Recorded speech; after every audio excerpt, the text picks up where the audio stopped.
गांव के पास एक छोटा सा जंगल था जहां चिट्टू अपने परिवार के साथ रहता था। चिट्टू के पापा एक बहुत ही साधारण किसान थे जो अपने खेतों में मेहनत से काम करते थे। गांव में उनका बहुत सम्मान था क्योंकि वे ईमानदार और मेहनती इंसान थे।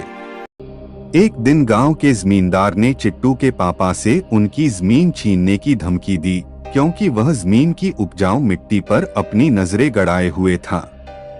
चिट्टू के पापा ने इसका विरोध किया और उन्होंने जमींदार से कहा कि वह अपनी जमीन किसी भी कीमत पर नहीं देगा।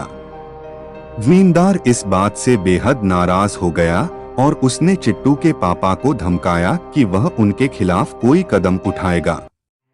कुछ ही दिनों बाद चिट्टू के पापा का एक दिन अचानक से निधन हो गया। गांव के लोग कहने लगे कि यह कोई साधारण मौत नहीं थी बल्कि जमींदार की साजिश का हिस्सा थी।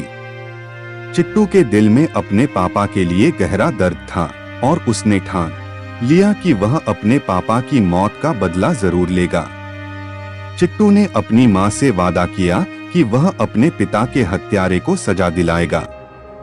वह रातों को जमींदार के घर के पास जाकर उसकी हर गतिविधि पर नजर रखने लगा। धीरे धीरे उसे जमींदार की सारी काली करतूतों का पता चल गया।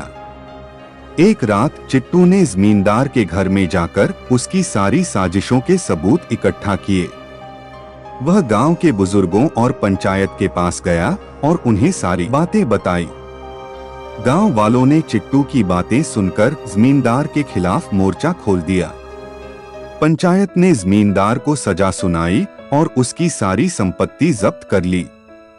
चिट्टू ने न केवल अपने पापा के मौत का बदला लिया बल्कि गांव में न्याय की एक नई मिसाल भी कायम की। अब चिट्टू और उसका परिवार शांति से अपनी जमीन पर खेती कर रहा था और गांव में सब उसे सम्मान की दृष्टि से देखने लगे।